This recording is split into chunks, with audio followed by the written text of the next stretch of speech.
Sa ngalan ng Ama, at ng Anak, at ng Espiritu Santo. Amen. Ang pagpapala ng ating Panginoong Heso Kristo, ang pag-ibig ng Diyos Ama, at ang pakikipagkaisa ng Espiritu Santo, naway sumainyong lahat. At sumayo rin.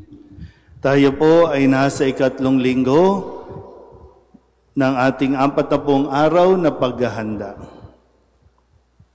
Mga kapatid, aminin natin ang ating mga kasalanan upang tayo'y maging marapat gumanap sa banal na pagdiriwang. Inaamin ko sa makapangyarihang Diyos at sa inyo mga kapatid, na lubha ako nagkasala sa isip, sa salita at sa gawa, at sa aking pagkukulang. Kaya isinasamo ko sa mahal na Birheng Maria, sa lahat ng mga anghel at mga banal, at sa inyo mga kapatid, na ako'y panalangin sa Panginoong ating Diyos. Kaawaan tayo ng makapangyarihang Diyos, patawarin tayo sa ating mga kasalanan, at patnubayan tayo sa buhay na walang hanggan. Panginoon, kaawaan mo kami. Kaawaan mo kami. Kristo, kaawaan mo kami.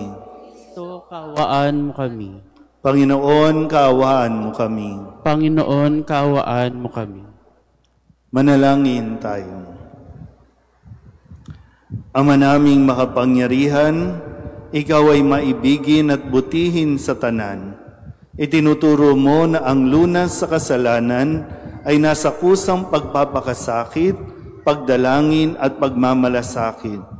Tunghayan mo ang aming pag-amin sa nagawang pagsuway upang sa pagpapatira pa ng aming budhi sa iyong harap, kami lagi mong maibangon dahil sa iyong pag-ibig na tapat sa pamamagitan ni Heso Kristo, kasama ng Espiritu Santo, magpasawalang hanggan. Amen. Nagpahayag ang Panginoon kay Moises sa nagliliyab na punong kahoy.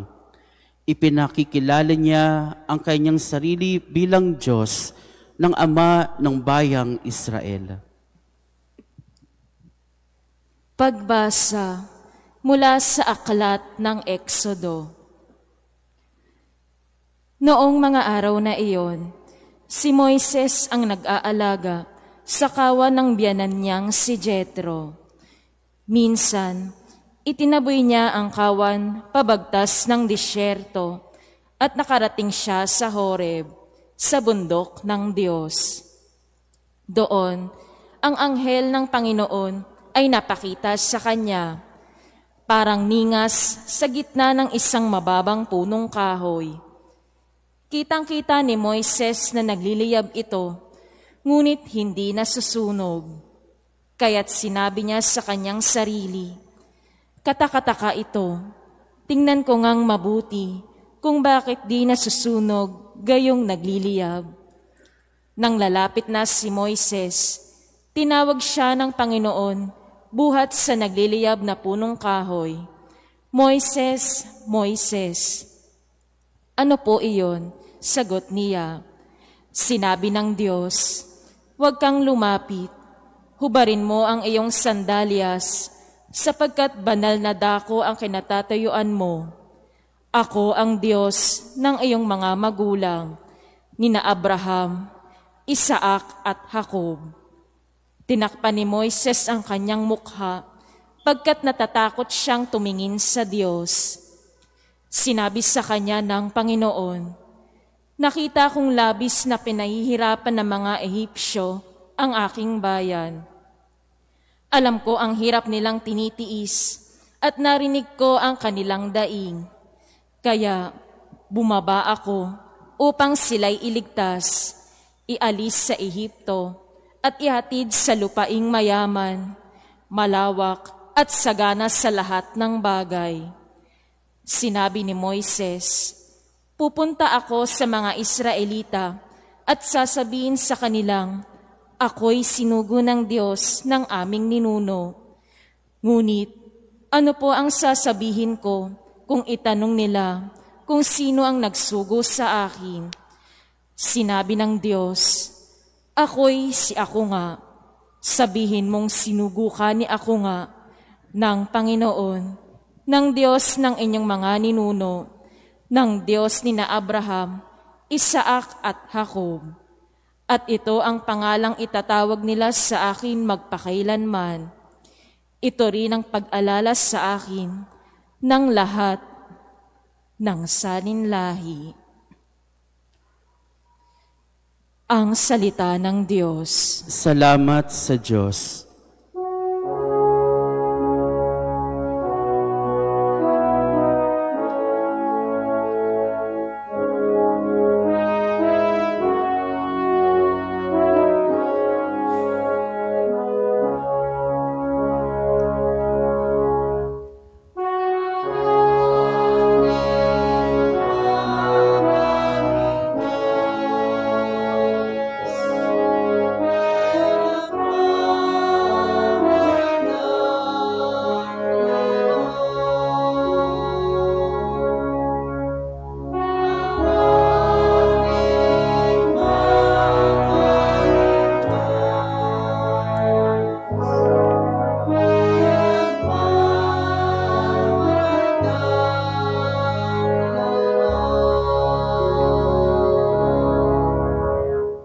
Panginooy papurihan, purihin mo kaluluwa. Ang pangalan niyang banal, purihin mo sa tuwina. Ikaw aking kaluluwa, ang Diyos ay papurihan, at wag mong lilimutin yaong kanyang kabutihan.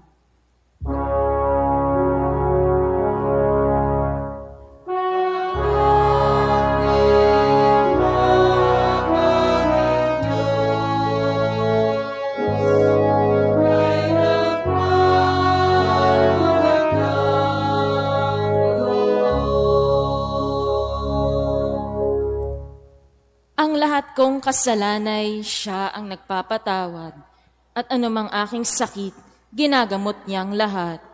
Sa bingit ng kamatayan, ako ay inililigtas, at pinagpapala ako sa pag-ibig niya't habag.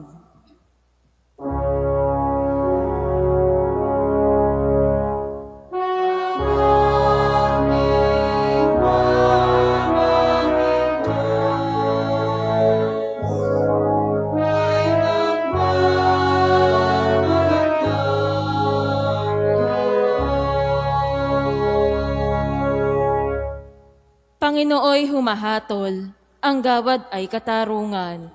Natatamo ng inapi ang kanilang karapatan.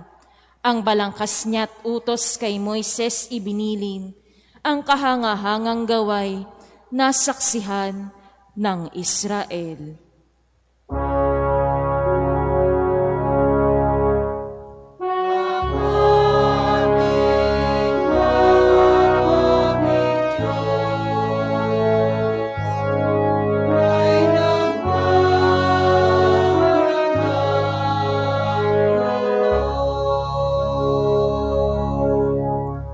Kay ganda ng kalooban, mahabagin itong Diyos. Kung magalit ay banayad, kung umiibig na may lubos. Ang agwat ng lupa't langit, sukatin may hindi kaya. Gayon ang pag-ibig ng Diyos sa may takot sa Kanya.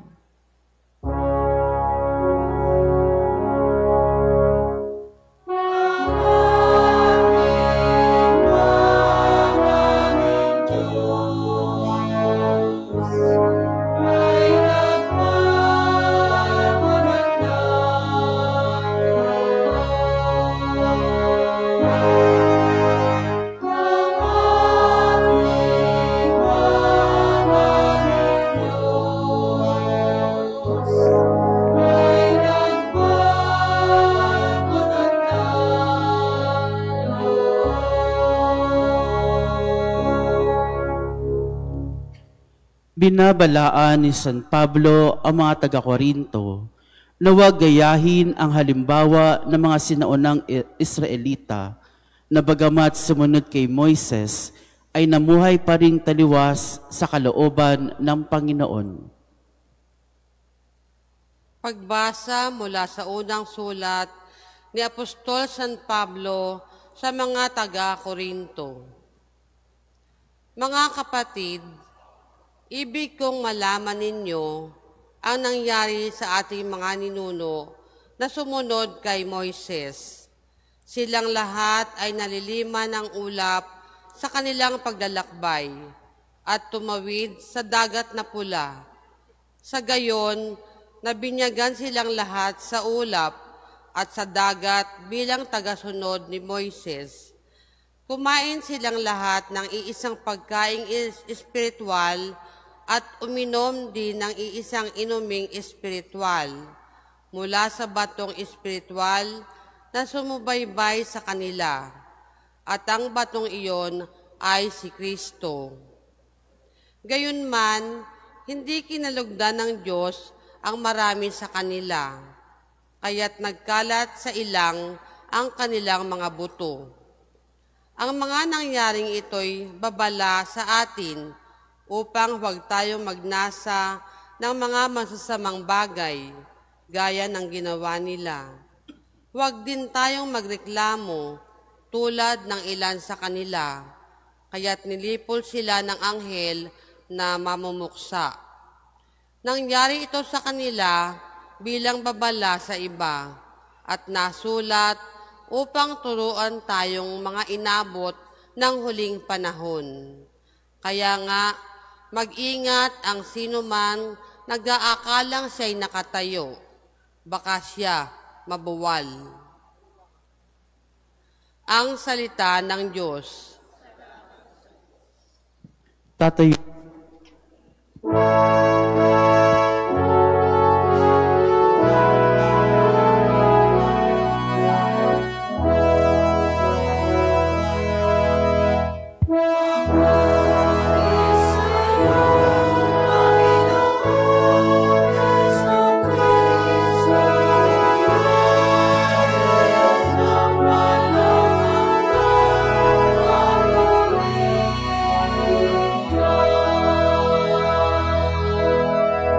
Sinabi ng Poong Mahal, kasalanan ay talikdan, pagsuway ay pagsisihan, maghahari ng lubusan ang Poong Diyos na may kapal.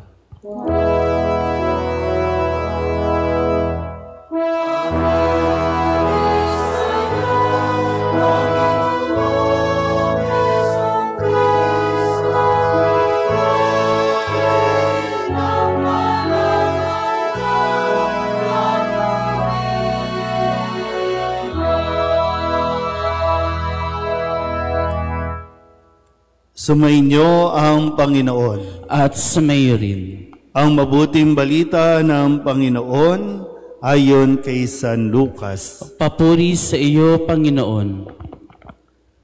Dumating noon ang ilang tao at ibinalita kay Jesus na ipinapatay ni Pilato ang ilang Galileo, samantalang ang mga ito'y naghahandog sa Diyos. Sinabi niya sa kanila, akala ba ninyo higit na makasalanan ang mga Galileyong ito kaysa ibang mga taga-Galilea dahil sa gayon ang sinapit nila? Hindi. Ngunit sinasabi ko sa inyo, kapag hindi ninyo pinagsisihan at tinalikdan ang inyong mga kasalanan, mapapahamak din kayo. At ang 18 namatay nang mabagsakan ng tore sa Siloe, sa akala ba ninyo'y higit silang makasalanan kaysa ibang naninirahan sa Jerusalem? Hindi. Ngunit sinasabi ko sa inyo, kapag hindi ninyo pinagsisihan at tinalikdan ang inyong mga kasalanan, mapapahamak din kayong lahat. Sinabi sa kanila ni Jesus ang talinghagang ito, may isang tao na may puno ng igos sa kanyang ubasan. Minsan, tininan niya kung may bunga ito, ngunit wala siyang nakita. Kaya't sinabi niya sa tagapag-alaga ng ubasan, 3 taon na akong pumaparito at naghahanap ng bunga sa punong ito, ngunit wala akong makita. Putulin mo na, nakasisikip lang iyan. Ngunit sumagot ang tagapag-alaga, huwag po muna nating putulin sa taong ito. Huhukayan ko ang palibot at lalagyan ng pataba. Kung mamunga po ito sa darating na taon, mabuti. Ngunit kung hindi, putulin na natin. Ang mabuting balita ng Panginoon. Pinupuri ka namin, Panginoong Hesukristo. Isang magandang umaga po sa inyong lahat. Tayo po ay nasa 3 linggo ng Kwaresma. 3 linggo, nasa kalahati na po tayo ng ating 40 araw na paghahanda. Balikan natin at reviewin natin ng kaunti ang ilan sa mga dapat nating matandaan.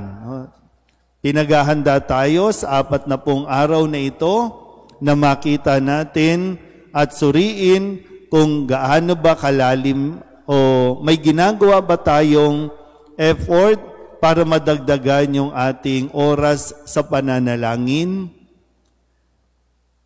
Tayo ba sa pag-aayuno natin, nakikita ba natin na may ginagawa din tayo para mabawasan, kung hindi man matanggal, at least mabawasan sa pamamagitan ng ating pag-aayuno, yung ating pong mga sobrang katakawan.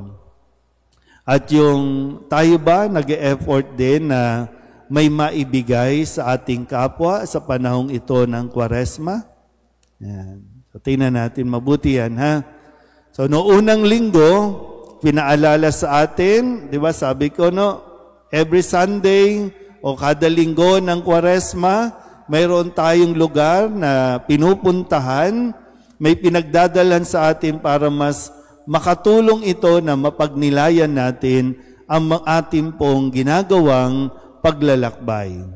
Noong unang linggo, tayo ay dinala sa isang disyerto kung saan ipinaalala sa atin na kung si Jesus ay tinukso-tukso ng demonyo bago niya, no, habang siya ay nag-aayuno, ay tinukso-tukso siya ng demonyo. Sa pamamagitan ng pagkukumbinsi na kaya naman niyang gawing tinapay ang mga bato, bakit kailangan niyang magtiis ng gutom? At kung sasambahin ni Jesus ang demonyo, ibibigay sa kanya ang lahat ng pamamahala sa daigdig na ito. At kung talagang mahal siya ng Diyos, kailangan siyang magpatihulog para mapatunayan ni Jesus na talagang totoo ang sinasabi ng Diyos na hindi siya pababayaan.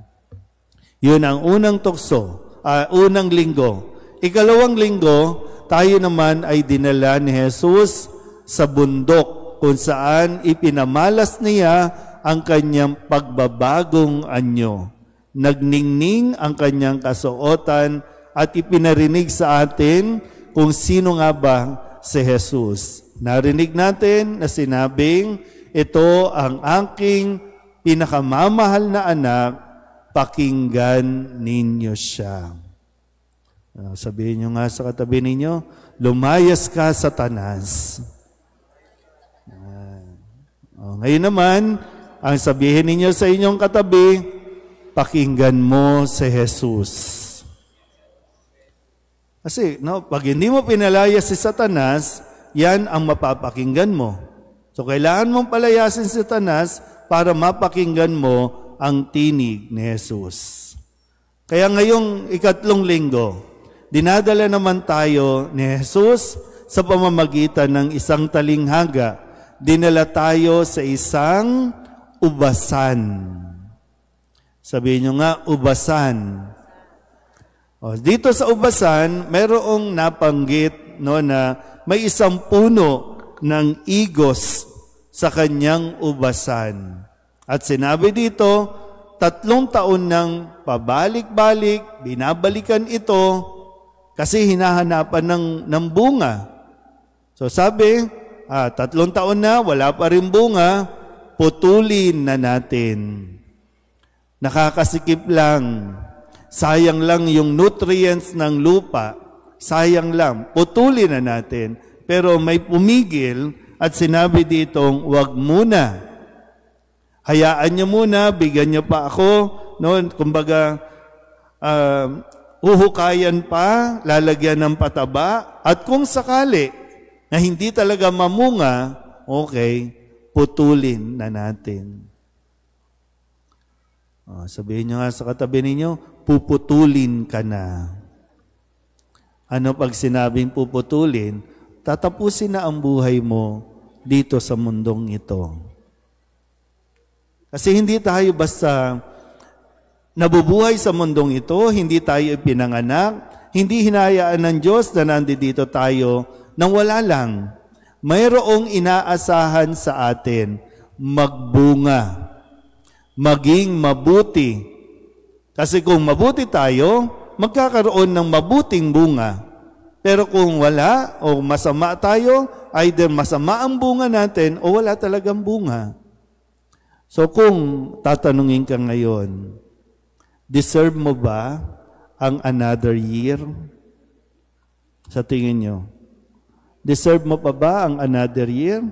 Sa mga ministries ba dito sa simbahan? Sa ngayon, yung mga lector natin, lay minister, choir, mga sakristan, ano ba, deserve pa ba na mag-serve dito? Nakikita ba natin o nakikita nila sa atin na nagkakabunga? May bungang dulot yung ating pananatili dito kasi baka pwede nang alis na lang kayo dito.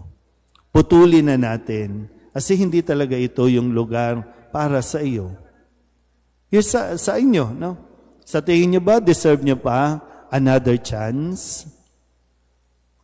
O, sige nga, sabihin nyo sa katabi mo, last year mo na ito. Di ba? So kung last year mo na, sa tingin mo ba, kaya mo bang patunayan na mas magkakabunga ka? Lord, no? Kasi ang ginagawa sa atin ni Jesus, di ba? Ang ginagawa sa atin ni Jesus, siya ang nagtatanggol sa atin. Lord, sige na, magpapasan ako ng krus para dyan. Di ba? Kaya nga pinaghahandaan natin ito eh. Lord, sige na, bubuhusan ko pa yan ng salita ng Diyos. Another year pa. Nakakailang year na tayo.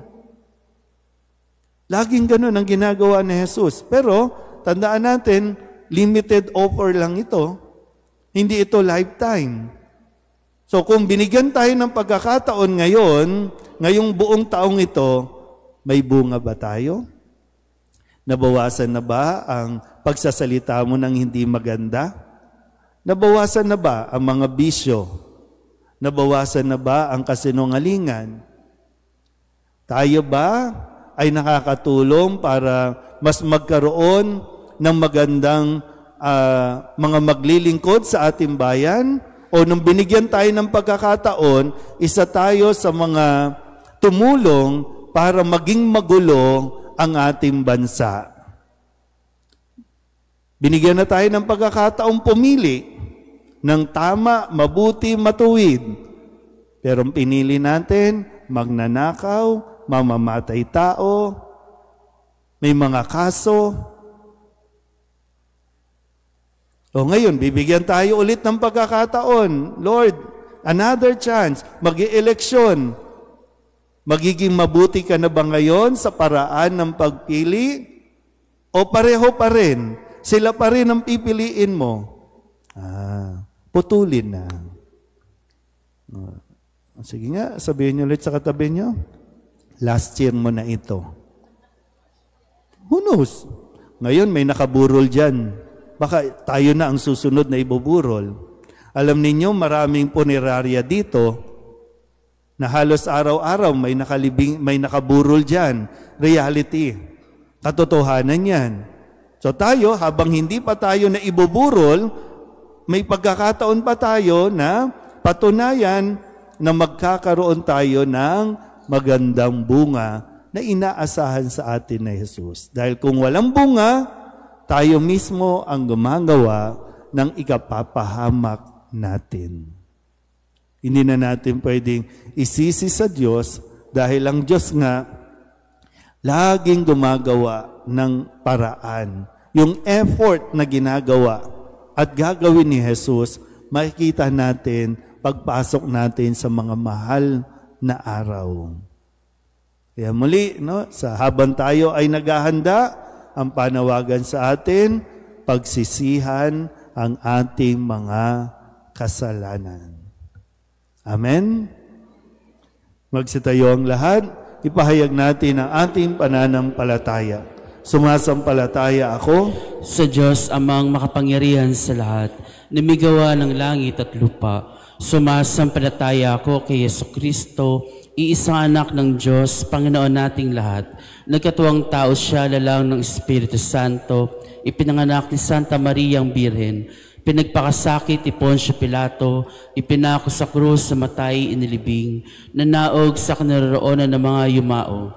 Nang may 3 araw na buhay na mag-uli, umakyat sa langit, naluluklok sa kanan ng Diyos sa makapangyarihan sa lahat.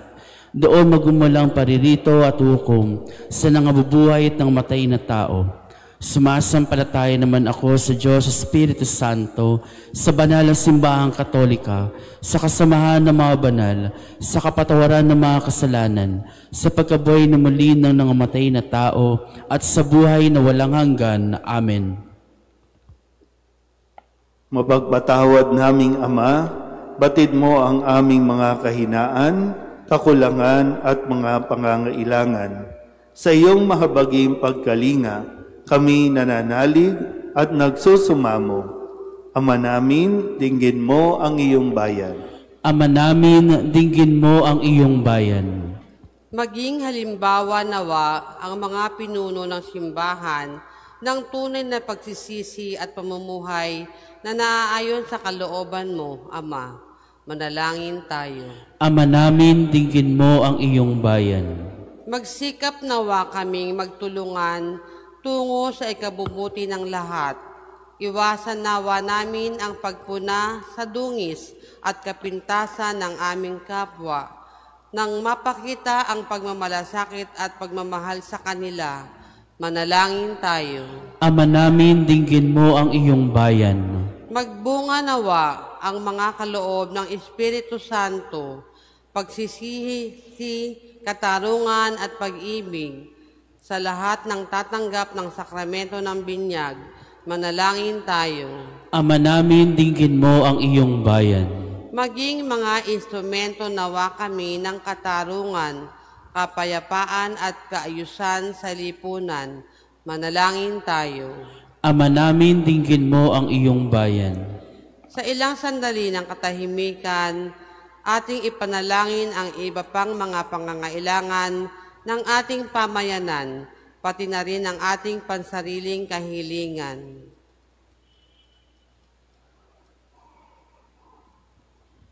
Manalangin tayo. Ama namin, dinggin mo ang iyong bayan.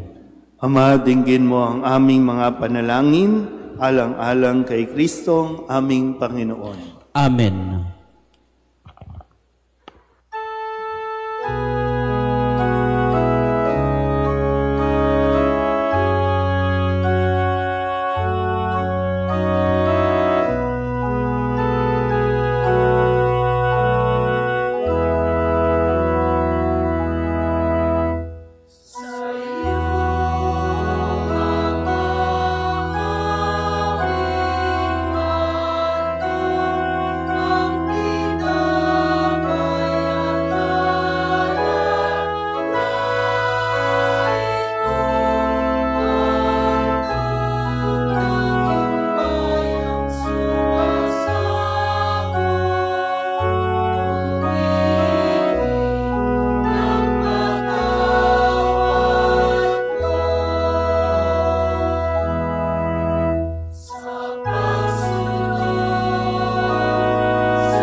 Manalangin kayo mga kapatid upang paghahain natin ay kalugdan ng Diyos Amang makapangyarihan.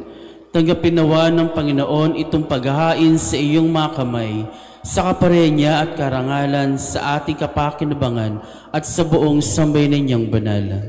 Ama naming lumikha, kalugdan mo ang aming paghahain upang ang mga kasalanan naming inihihingi ng kapatawaran sa iyo ay matutuhan din naming ipatawad sa kapwa-tao sa pamamagitan ni Jesucristo kasama ng Espiritu Santo magpasawalang hanggan. Amen. Sumainyo ang Panginoon. At sumayo rin. Itaas sa Diyos ang inyong puso at diwa. Itinaas na namin sa Panginoon. Pasalamatan natin ang Panginoong ating Diyos. Marapat na siya ay pasalamatan.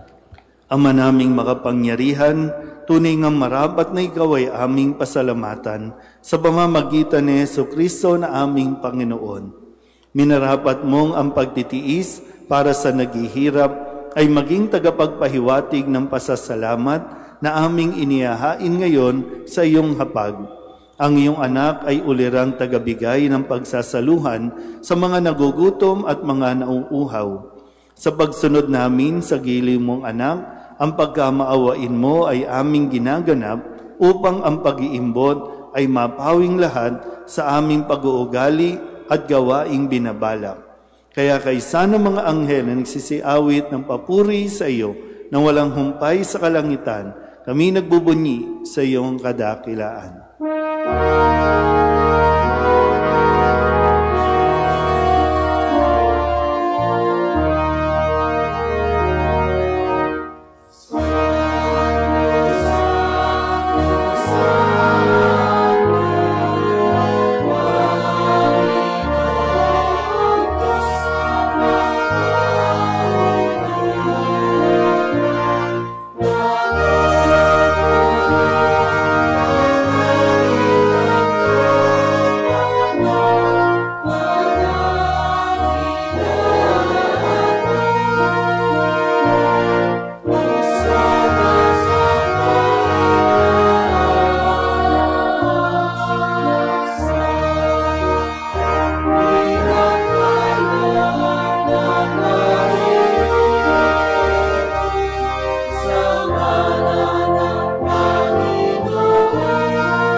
Ama naming banal, ikaw ang bukal ng tanang kabanalan.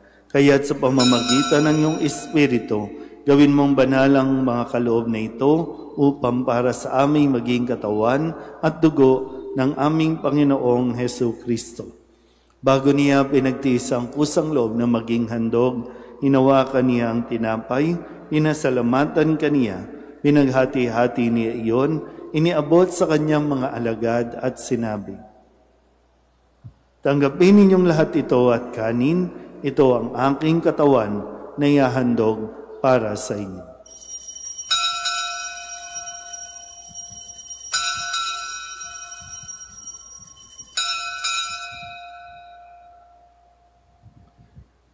Gayun din naman nang matapos ang hapunan, hinawakan niya ang kalis, muli kaniyang pinasalamatan, iniabot niya ang kalis sa kanyang mga alagad at sinabi, "Tanggapin ninyong lahat ito at inumin. Ito ang kalis ng aking dugo, ng bago at walang hanggang tipan, ang aking dugo na ibubuhos para sa inyo at para sa lahat, sa ikapagpapatawad ng mga kasalanan. Gawin ninyo ito sa pag-alaala sa akin."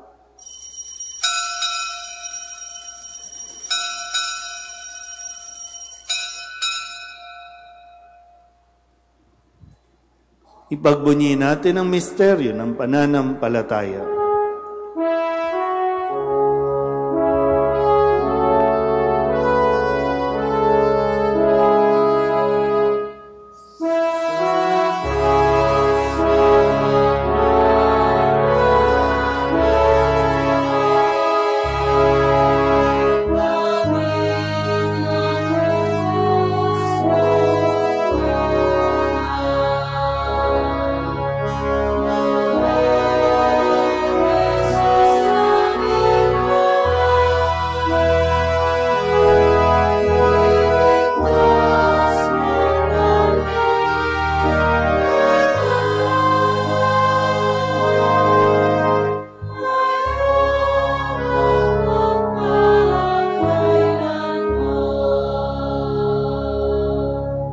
Ama, ginagawa namin ngayon ang pag-alaala sa pagkamatay at muling pagkabuhay ng iyong anak. Kaya't iniaalay namin sa iyo ang tinapay na nagbibigay buhay at ang kalis na nagkakaloob ng kaligtasan. Kami nagpapasalamat dahil kami iyong minarapat na tumayo sa harap mo para maglingkod sa iyo. Isinasamo namin kami magsasalo-salo sa katawan at dugo ni Kristo ay mabuklod sa pagkakaisa sa pamamagitan ng Espiritu Santo. Amahalingapin mo ang iyong simbahang laganap sa buong daigdig. Puspusin mo kami sa pag-ibig kay San Francisco na aming Papa at ni Jose na aming Obispo at ng Tanang Kaparian. Alalahanin mo rin ang mga kapatid naming nahimlay nang may pag-asang sila'y muling mabubuhay, gayon din ang lahat ng mga pumanaw. Kawaan mo sila at patuloyin sa iyong kaliwanagan. Kawaan mo at pagindapating kaming lahat na makasalo sa iyong buhay na walang wakas. Kaysa ng mahal na Birheng Maria, na Ina ng Diyos, ng kabiyak ng puso niyang si San Jose. Kaysa ng mga apostol at ng lahat ng mga banal na namuhay dito sa daigdig na kalugod-lugod sa iyo, may pagdiwang nawa namin ang pagpupuri sa ikararangal mo sa pamamagitan ng iyong anak na aming Panginoong Hesus Kristo.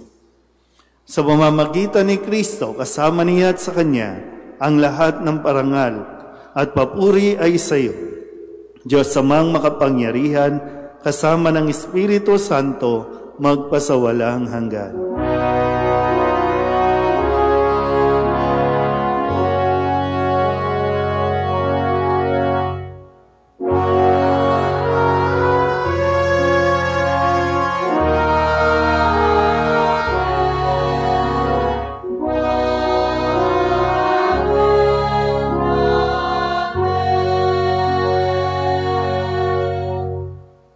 Sa tagubilin ng mga nakagagaling na utos at turo ni Jesus sa Panginoon natin at Diyos, ipahayag natin ang lakas loob.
Hinihiling namin kami iadya sa lahat ng masama, pagkalooban ng kapayapaan araw-araw, iligtas sa kasalanan at ilayo sa lahat ng kapahamakan, samantalang aming pinananabikan ang dakilang araw ng pagpapahayag ng tagapagligtas naming si Jesucristo.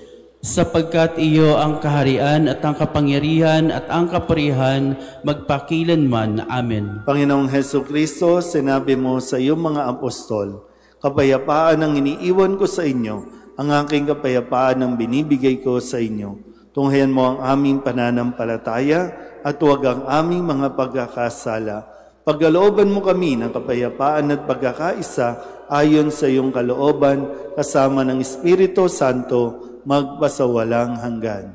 Amen. Ang kapayapaan ng Panginoon ay laging sumainyo. At sumayo rin. Mabigayan po tayo ng kapayapaan sa isa't isa. Kordero ng Diyos na nag-aalis ng mga kasalanan ng sanlibutan, maawa ka sa amin. Kordero ng Diyos na nag-aalis ng mga kasalanan ng sanlibutan, maawa ka sa amin. Kordero ng Diyos na nag-aalis ng mga kasalanan ng sanlibutan, ipagkaloob mo sa amin ang kapayapaan. Ito ang kordero ng Diyos. Ito ang nag-aalis ng kasalanan ng sanlibutan. Mapalad ang mga inaanyayahan sa kanyang piging. Panginoon, hindi ako karapat-dapat na magpatuloy sa iyo, ngunit isang salita mo lamang ay gagaling na ako.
Manalangin tayo.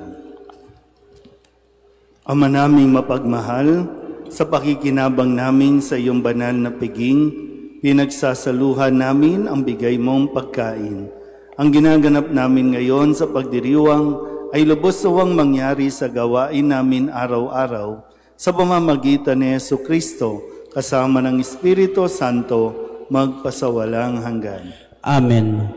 Lulod po ang lahat para sa Oratio Imperata para sa bayan. Amang makapangyarihan, inakay mo ang iyong bayan galing sa Ehipto, mula sa pagkaalipin tungo sa kalayaan. Sa pamamagitan ng iyong anak na si Jesus, inakay mo kami mula sa kamatayan tungo sa buhay, sa kanyang misteryo paskwal at kaloob na Espiritu Santo. Nagpapakumbaba kaming lumalapit sa iyo, nagtitiwala sa iyong pangakong hilumi ng aming bayan. Iunat mong muli ang iyong makapangyarihang kamay at akayin kami sa panahong ito ng krisis, alitan at pagkalito.